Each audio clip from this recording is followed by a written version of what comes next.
mahasiswa IAKN Tarutong. Di sini saya akan menjelaskan teori kristologi yang artinya pengajaran tentang Kristus dan angelologi yang artinya pengajaran tentang Alkitab. Sebelum kita mulai, ada baiknya kita berdoa. Bapa yang bertata di dalam kerajaan surga, terima kasih Tuhan Yesus atas berkat-Mu hingga pada sore hari ini. Tuhan, sebentar lagi kami akan belajar, kiranya itu dapat menjadi pedoman untuk kami. Melalui anak-Mu Tuhan Yesus Kristus kami berdoa dan mengucap syukur. Amin. Topik yang pertama ialah kristologi, pengajaran tentang Kristus. Siapakah Yesus Kristus? Sepintas Yesus tampak seperti manusia, biasa sebagaimana halnya kita. Ia dilahirkan oleh seorang perempuan, dibesarkan di desa, dan berkata-kata dalam bahasa manusia. Ia tidak memiliki hal yang begitu hebat, sehingga kita harus memikirkan dia sedalam-dalamnya. Tetapi, mengapa ia sanggup melakukan perkara-perkara ajaib yang tak dapat dilakukan manusia biasa? Ia sanggup menyembuhkan penyakit, mengusir setan, membangkitkan orang mati, dan banyak hal supranatural. Siapakah Yesus Kristus? Apakah dia sungguh-sungguh Allah, atau nabi, atau manusia yang bermoral tinggi? Pernyataan tentang siapa Yesus bukan lagi merupakan hal yang baru. Pertanyaan ini merupakan sebuah pertanyaan yang paling kontroversial dalam sepanjang sejarah manusia. Sejak Yesus lahir ke dunia, hidup dan berkara, serta mati di kayu salib, bangkit dan naik ke surga, sudah banyak pandangan diberikan kepada Yesus. Banyak diskusi dan seminar yang dilakukan, ribuan bahkan jutaan jilid buku telah diterbitkan. Banyak manusia yang tidak peduli bahkan merendahkan dia. Tetapi banyak juga manusia yang begitu memuliakan, menyembah dan menyerahkan hidup mereka kepada Yesus. Bahkan rela mati untuk memuliakan dia. Mengapa demikian? Kalau diperhatikan dalam seluruh Alkitab, mulai dari kitab Kejadian 1 sampai dengan kitab Wahyu, maka nampak dengan jelas bahwa kehadiran Yesus di Perjanjian Lama atau di Perjanjian Baru telah membangkitkan manusia terpecah ke dalam dua kutub yang tidak mungkin bersatu secara sungguh-sungguh, kecuali dengan kompromi ketika Yesus hidup di dunia ini. Manusia pada zaman itu tidak bisa ditantang untuk menentukan sikap terhadap diri dan firman-Nya. Ada orang yang percaya dan menerimanya, karena itu memperoleh hidup yang kekal. Kita dapat membaca, atau saya sendiri yang membacakannya dalam Yohanes 3 ayat 16. Ada juga yang tetap tidak percaya dan menolak, karena itu mengalami kebinasaan kekal. Dalam Yohanes 3 ayat 16 tadi, Yesus berkata, "Karena begitu besar kasih Allah akan dunia ini, sehingga Ia telah mengaruniakan anaknya yang tunggal, supaya setiap orang yang percaya kepadanya tidak binasa, melainkan beroleh hidup yang kekal." Di sini ada juga yang menyimpulkan tentang permasalahan kristologi. Dari sejak lahirnya sampai sekarang, pribadi Kristus menimbulkan berbagai macam kontroversi, menjadi daya tarik yang mengagumkan bagi banyak orang, tetapi sekaligus menjadi tanda tanya yang membingungkan banyak orang. Isu-isu kontemporer dalam kristologi melibatkan beberapa masalah yang perlu dibahas. Salah satunya adalah permasalahan teologis. Mempelajari kristologi dengan metode penelusuran historik mengakibatkan timbulnya pandangan-pandangan kristologi yang bertanda tangan dengan kristologi tradisional, atau bahwa Yesus adalah Allah dan manusia. Di dalam teologi dikenal dua macam pendekatan kristologi. Kedua metode kristologi tersebut ialah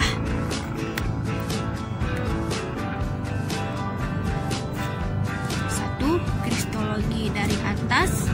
Yang dimaksud dengan kristologi dari atas adalah melihat siapa Yesus Kristus sebelum Dia datang ke dalam dunia. Pandangan ini mengatakan bahwa kealahan Yesus Kristus terselubung ketika Dia di dalam dunia. Supaya manusia dapat mengenal Dia sebagai Allah yang sejati, maka harus melihat siapa Yesus sebelum Dia datang ke dalam dunia. Sebagai contoh adalah Yohanes 1 ayat 1. Teologi yang menganut pendekatan ini adalah Rudolf Bultmann, Emil Brunner dalam bukunya The Brunner dalam bukunya. Dasar untuk memahami Kristus bukanlah Yesus historik, melainkan kerugma, yaitu pemberitaan gereja tentang Kristus. Dalam merumuskan suatu kristologi, surat-surat Paulus dan Injil Yohanes perlu diutamakan daripada Injil sinopsis, sebab surat-surat Paulus dan Injil Yohanes merupakan tafsiran teologis tentang Kristus. Sedangkan Injil sinopsis hanya merupakan laporan tentang pengalaman dan pengerjaan Kristus. Iman kepada Kristus tidak berdasarkan pada atau dibenarkan oleh bukti rasio, karena iman itu tidak bisa dibuktikan secara ilmiah. Kristologi dari atas ini memang mempunyai segi positif yang bermanfaat bagi jemaat. Penganut-penganut pandangan kristologi ini menekankan nilai dan tujuan inkarnasi mempunyai dampak bagi orang percaya kepada Yesus. Kristologi dari bawah, sedangkan kristologi dari bawah memiliki pendekatan bahwa yang justru kebalikan dari pandangan tersebut di atas. Pandangan ini justru memperhatikan secara sungguh-sungguh siapa Yesus ketika Dia berada di dalam dunia. Kristologi dari bawah, sedangkan kristologi dari bawah memiliki pendekatan yang justru kebalikan dari pandangan tersebut. Wolfhard Vanderbeek dalam bukunya Yesus, Good and Myth mempelajari penjelasan tentang pandangan ini. Selain mengkritik pandangan kristologi dari atas, tugas kristologi adalah memberi bukti yang logis kepada kepercayaan tentang keahlian Yesus. Kristologi dari atas cenderung mengabaikan segi kehistorikan Yesus dari Nazaret itu. Kristologi dari atas hanya mungkin bagi Allah sendiri dan bukan bagi kita. Kristologi alternatif bagi orang-orang Injil adalah panduan dari unsur-unsur. Kristologi atas dan kristologi bawah tidak hanya iman saja ataukah penelusuran historik saja, melainkan kedua-keduanya yang menjalin saling bergantungan dan berkembang secara simultan. dan bertambahnya pengetahuan kita tentang Kristus. Dalam kerukuman, maka kita juga lebih memahami dan menginteraksikan data dari kita. Dua natur Kristus. Prinsip dua natur Kristus. Pada tahun 325 Masehi ada sidang gereja di kota Nisea yang melahirkan Nisea. Dua, keahlian Kristus. Bukti-bukti keahlian Kristus. Pernyataan Alkitab secara eksplisit dapat kita baca di Yesaya 9 ayat 5, Yohanes 1 ayat 1. 3. Kemanusiaan Kristus. Bukti-bukti kemanusiaan Yesus. Yesus datang sebagai manusia. Yesus memiliki tubuh, Yesus memiliki pikiran, Yesus mengalami pertumbuhan, perkembangan, Yesus mengalami semua pengalaman manusia. Pentingnya dua natur Kristus. Supaya Yesus bisa taat sempurna kepada Bapa, supaya kematiannya memiliki nilai penebusan yang tidak terbatas, supaya Allah tetap adil ketika Ia menghukum Yesus sebagai ganti manusia. Pentingnya kemanusiaan Kristus karena yang berdosa adalah manusia.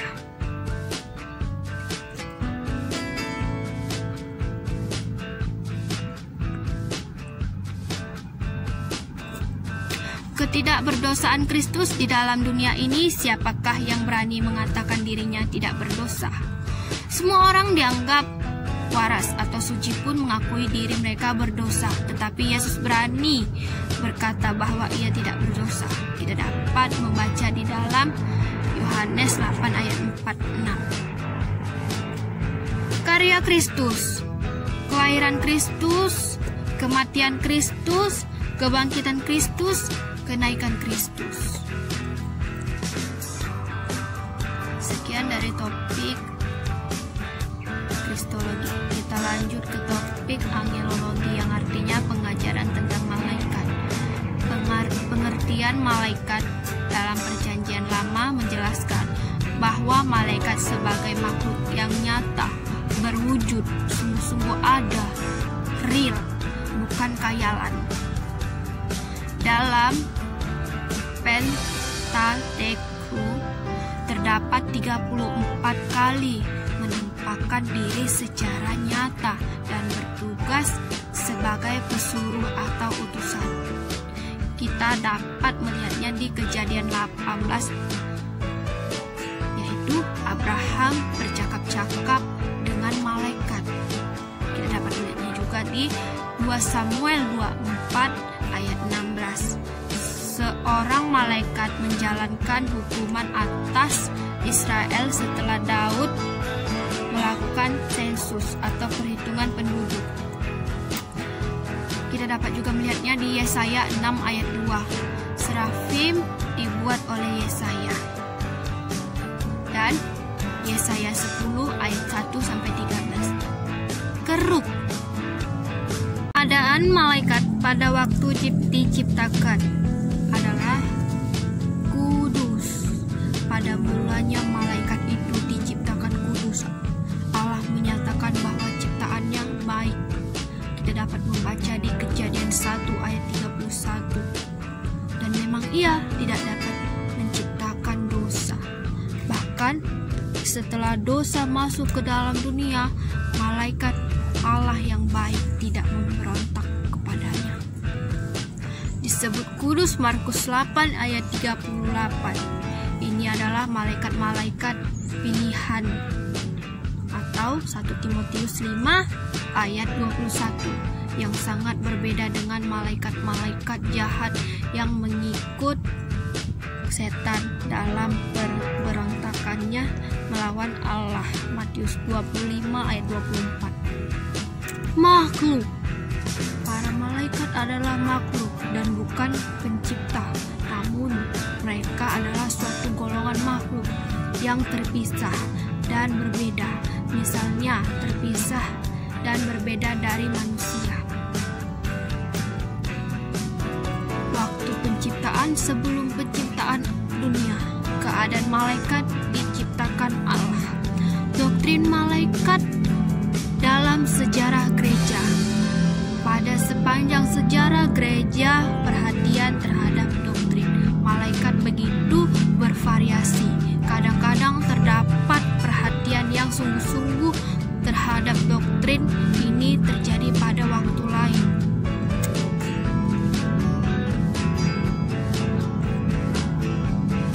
Malaikat yang baik itu dipercaya sebagai pribadi yang mempunyai kebebasan moral, terikat pada pelayanan yang penuh sukacita bagi Allah dan diberi tugas oleh Allah untuk melayani kesejahteraan manusia.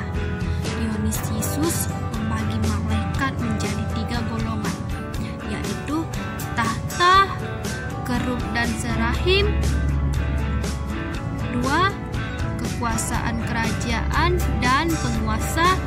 3. Pemerintah, penghulu-penghulu, malaikat dan malaikat. Tetapi masih ada sebagian orang yang cenderung mengasumsikan bahwa malaikat mempunyai tubuh spiritual. Tetapi kemudian timbul pendapat yang mengatakan bahwa malaikat itu tidak mempunyai tubuh. Penampakan malaikat dijelaskan dengan mengasumsikan bahwa dalam peristiwa-peristiwa seperti itu para malaikat mengambil bentuk tubuh jasmani yang sementara untuk tujuan pewahyuan.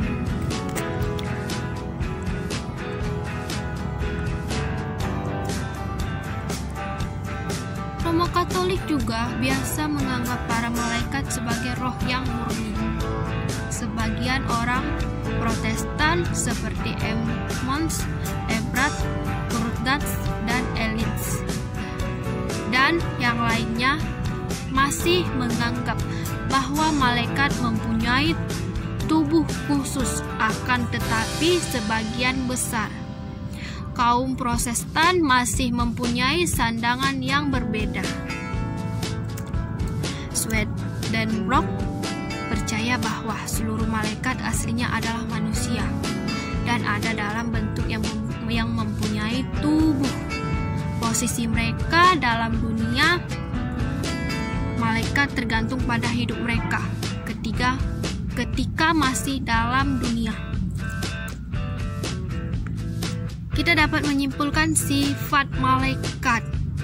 Malaikat bersifat pribadi, berarti mempunyai eksistensi seperti manusia. Yang dimaksudkan ialah bahwa malaikat-malaikat itu mempunyai eksistensi seperti manusia, memiliki sifat atau keadaan seperti manusia, segi-segi penting dari suatu pribadi, meliputi kecerdasan, perasaan, dan kemanusiaan. Hal ini juga dimiliki oleh malaikat yang jahat. Contoh, sama-sama memiliki kecerdasan, sama-sama memiliki perasaan, sama-sama mempunyai kemauan. Malaikat juga adalah roh. Malaikat adalah makhluk-makhluk yang bersifat roh, tidak memiliki tubuh dan daging. Sering orang membayangkan bahwa malaikat memiliki tubuh yang ringan dan bisa dilihat. Tetapi pengertian itu salah, karena di dalam Alkitab malaikat melainkan disebut dengan kata pneumata atau roh. Alam supernatural dapat kita baca di Kisah Para Rasul 12 ayat 7. Malaikat menampakkan diri pada Petrus, juga dalam bagian lain menampakkan diri kepada Abraham dan Lot. Tidak kawin atau berkembang baik, jumlah mereka tidak bertambah banyak, tidak ada tambah bayi malaikat. Mereka adalah makhluk yang lebih tinggi daripada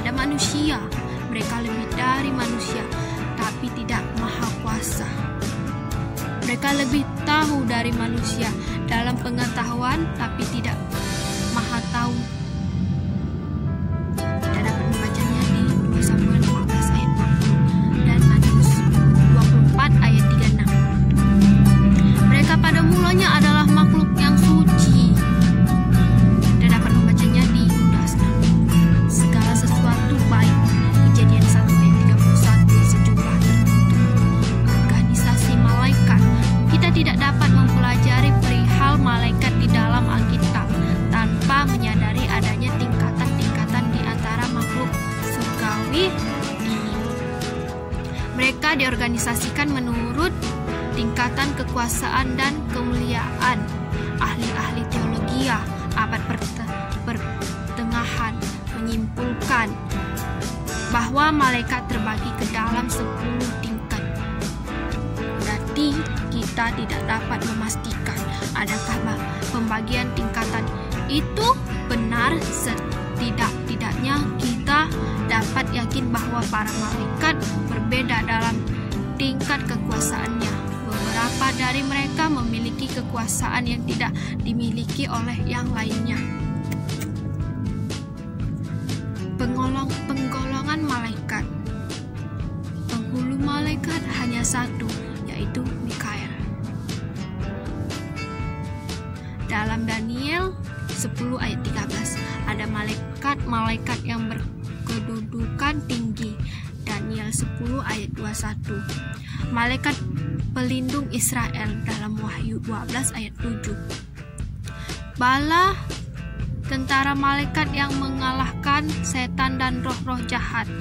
Pemimpin-pemimpin termuka dapat kita baca di Daniel 10 ayat 13. Dalam kitab Henok atau Apokripah, Mikael, Gabriel, Rafael, Uriel disebut sebagai 4 malaikat yang berkuasa atas api. Wahyu 14 ayat 18. Malaikat yang berkuasa atas air. Wahyu 14 ayat 18. Malaikat yang berkuasa atas jurang maut. Wahyu 9 ayat 11. Malaikat yang berkuasa mengikat setan. Wahyu 20 ayat 1 sampai 2. Malaikat yang berhubungan dengan pelaksanaan hukum-hukum yang akan datang. Wahyu 8 ayat 9. Malaikat-malaikat yang setuju jemaat dalam Wahyu 2 ayat 3. Wahyu 1 ayat 16 dan 20. Malaikat Yahweh Kristus menjelma sebelum inkarnasi dapat terjadi di dalam Perjanjian Lama dalam Kejadian 16 ayat 7 sampai 12, Kejadian 21 ayat 17, Kejadian 22 ayat 11 sampai 18, Keluaran 3 ayat 2, Hakim 2 ayat 1 sampai 4, Hakim 5 ayat 23. Demikianlah hasil penjelasan saya dari topik Kristologi dan Angelologi. Mari kita berdoa. Terima kasih ya Tuhan Yesus, kami telah mendengarkan sebagian dari topik Kristologi dan Angelologi. Semoga itu dapat menjadi pembelajaran kami di masa depan nanti. Terpuji dan termuliakan Engkau sekarang sampai selama-lamanya. Amin.